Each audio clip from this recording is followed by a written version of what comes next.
Yeah, there's a lot of pressure on us at the moment. I'm not particularly rising to it. I'm just feeling very cold. A lot of the other guys are feeling the same as well. Jamie's getting frustrated with the way the corporals treat the recruits. And things get worse when he turns up at a checkpoint with a dodgy radio he's been given.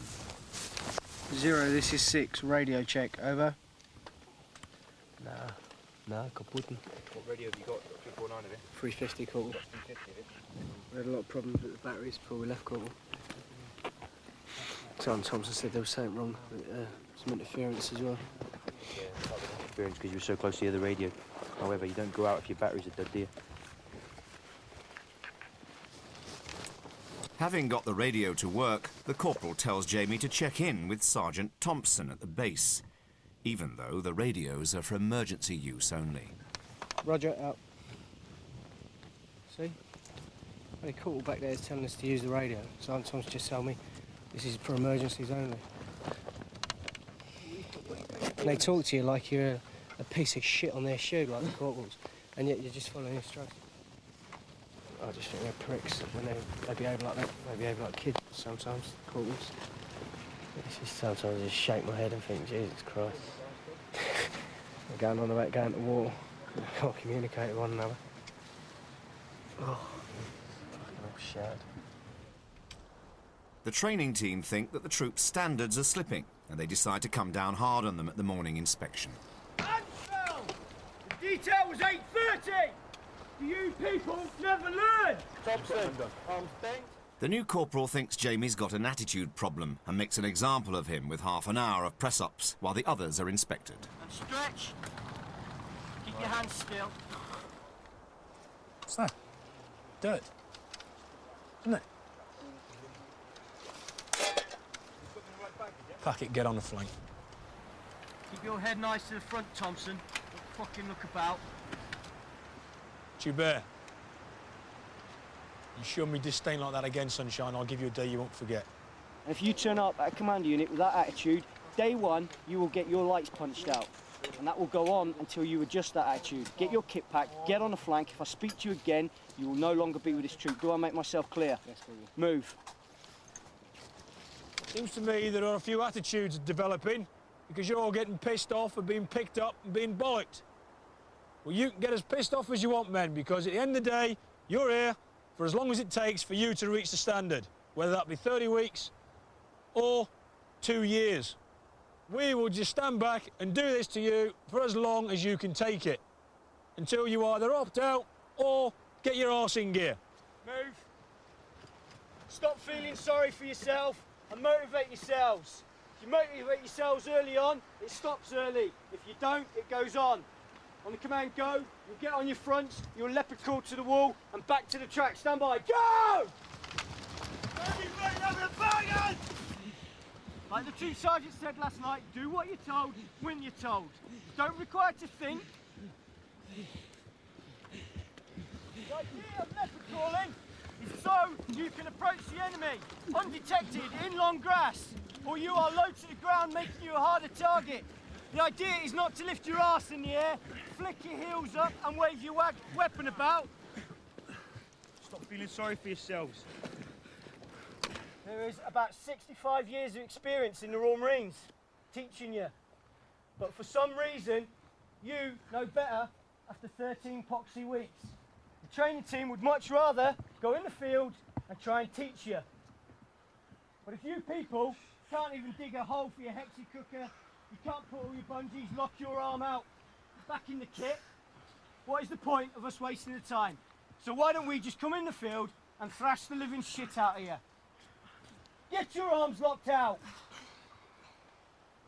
On the command change, all you'll do is put your arms back out in front, overhand grasp. And change. Don't lean back. Get them up in line with your shoulders. Get your weapon in front of you and lock your arms out! On the command change, you will put the weapon above your head, lock your arms out, feet shoulder width apart, and change. Thank you to that man there. It goes on a little longer. Bailey, both hands on the weapon.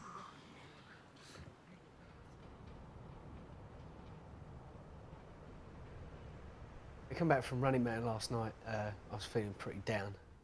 I lay on my bed, looking at all my photos from travelling, and I found one, and I flipped it over, and it said November '98, so this time last year. And I was in Australia, having an absolutely wild time. And I started thinking, why did I leave Australia? You know, what am I doing here? I mean, I thought, I don't want to be here no more. It's just a snap decision like that, and I went, yep, I'll opt out. Group Thompson, attention, quick, march. Halt. Salute. Okay, Recruit Thompson, please stand at ease. I appreciate you want to opt out. It's well within your right. If at any time over the next few months you think, damn, that was a mistake, I shouldn't have done that, then by all means please rejoin. It's written down in here that you are the sort of bloke that we want, and it'd be good to have you back within the Royal Marines. I appreciate the thought of coming back to do 30 weeks of training at this stage probably is less than satisfactory, but a year down the line you might look at it and go, I wish I was back in the Royal Marines. Grass is always greener, funny old thing. You never know. You might change your mind. If you do, then you'll be more than welcome back. Okay. Whatever you do decide to do, good luck in the future. If we do see you back, then good news. Other than that, discharge approved. Attention, salute. Discharge approved. Left turn. Quick, march.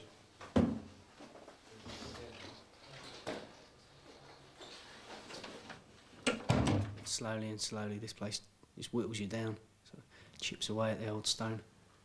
And I found in week 13, I just got tired of constantly being beasted. I think my stuff is on the ball, you know, my stuff is folded correctly, I've polished my boots. Christ, I can't get them any shinier. And then they're constantly doing the press-ups, crawling through the cow shit. And you're thinking, why? Meanwhile, Sergeant Thompson's still struggling to get his message across. Turner, explain the importance of personal administration to the troop. Personal administration is important so you can conduct yourself efficiently when in barracks and in the field. Keep yourself hygienic and able to carry out the duties that are expected of you. Okay, what about if we've got 500 men on board ship, all crammed into a tight tank deck? Explain the importance of your personal administration then. If someone has poor administration and poor personal hygiene, then the illness, disease, etc. can spread through one man, through 500 men. All of a sudden, 500 men are not able to do their job. There's 500 men at the battlefield. It's pretty self-explanatory, actually, wasn't it, men? Yeah? In you go. And we should be able to move on, expecting you to be on top of your personal administration, whether you're being checked or not. That slack attitude is what you're going to produce over the next 16 weeks. And guess what's going to happen for the next 16 weeks? Any ideas? Williamson? It's the only thing that's going to happen now, Sergeant. I'll tell you what's going to happen now is the tip of the iceberg. Bearing in mind that is an active railway line. Watch the line. 3 ranks, on the other side of there, down by the training team. Go. I don't think there's nothing wrong with this generation. I think this generation is more used to standing up for their rights, questioning authority, yeah, a bit. But I don't think there's no problems. It's just when the going gets a bit tough that they can turn around and say, hold on, I've got choices, I've got options. The excuse that this generation is different, I don't think it's valid anymore. It's just something that someone's come up with just to justify why they're doing things, justify why people are leaving, rather than looking at the real problem. You think more, you question more. I think that could probably be a bit of the problem. But I think they've got to move with it as well. They've got to open themselves up a bit, sort of change. We're coming into the tactical phase now. It ain't going to stop. You know, and they say it stops when you get through training. I've only got their word for it. You know, they just say it gets a bit more violent when you get to a unit. Instead of shouting at you, they punch you. So in a way, I feel let down by the holiday brochure.